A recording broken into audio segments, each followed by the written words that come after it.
capitalism is, and this almost I'm tempted to say is what is great about it, although I'm very critical of it. Capitalism is more an ethical religious category for me.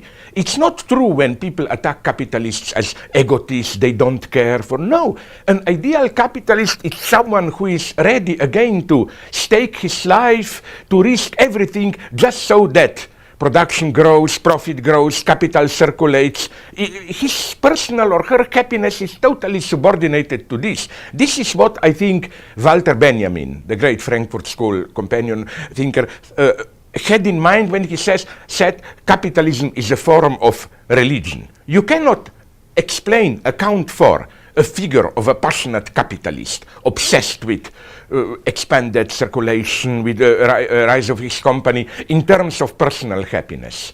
I am, of course, fundamentally anti-capitalist, but let's not have any illusions here.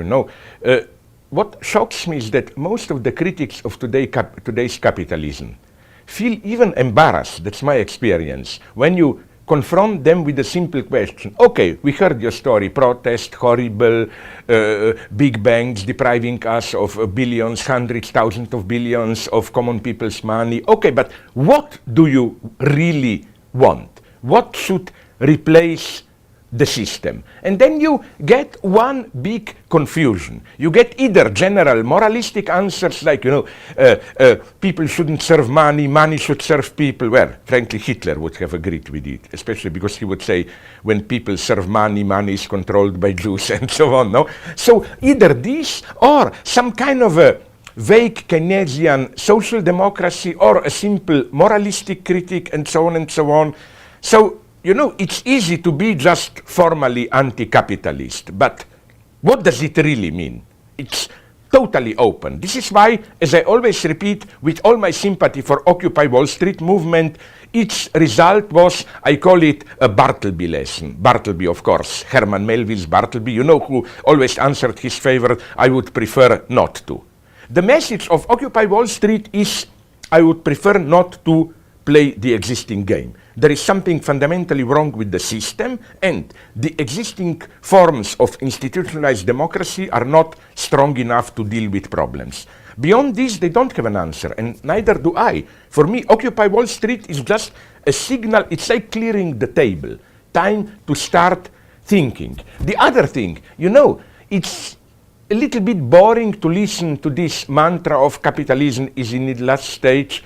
When this mantra started, if you read early critics of capitalism, I'm not kidding, a couple of decades before French Revolution, in late 18th century. Now the miracle of capitalism that it's rotting, in decay, but the more it's rotting, the more it thrives, So let's confront the serious problem here. Also, let's not remember, and I'm saying this as some kind of a communist, that the 20th century alternatives to capitalism and market miserably failed. Like, okay, in Soviet Union, they did try to get rid of the predominance of money market economy. The price they paid was a return to violent, direct master and servant direct domination. Like, you no longer were even formally free. You had to obey orders, a new authoritarian society. And this is a serious problem.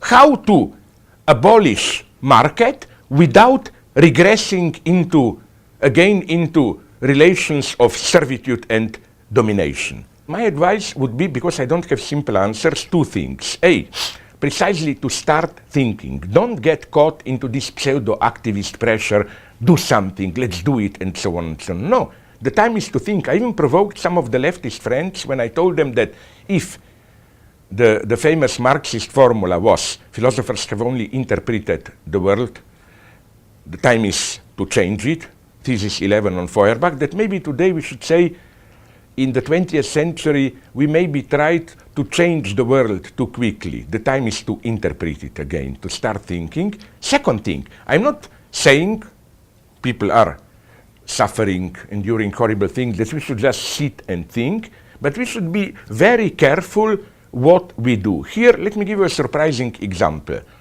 I think that, okay, it's so fashionable today to be disappointed at President Obama, of course, but sometimes I'm a little bit shocked by this disappointment, because what did the people expect? That he will introduce socialism in the United States or what?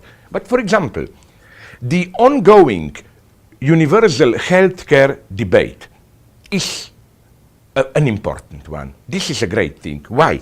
Because on the one hand, it is a debate which touches the very roots of ordinary American ideology. You know, freedom of choice. States wants to take freedom from us and so on. I think this freedom of choice that Republicans attacking Obama are using, it's pure ideology. But at the same time, universal health care is not some crazy, radically leftist notion. It's something that exists all around and functions basically relatively well. Canada, most of Western European countries. So the beauty is to select a topic which touches the fundamentals of our ideology, but at the same time, we cannot be accused of promoting an impossible agenda, like abolish or private property or what. Now it's something that can be done and is done relatively successfully and so on. So that would be my idea, to carefully select issues like this, where we do stir up public debate, but we cannot be accused of being utopians in the bad sense of the term.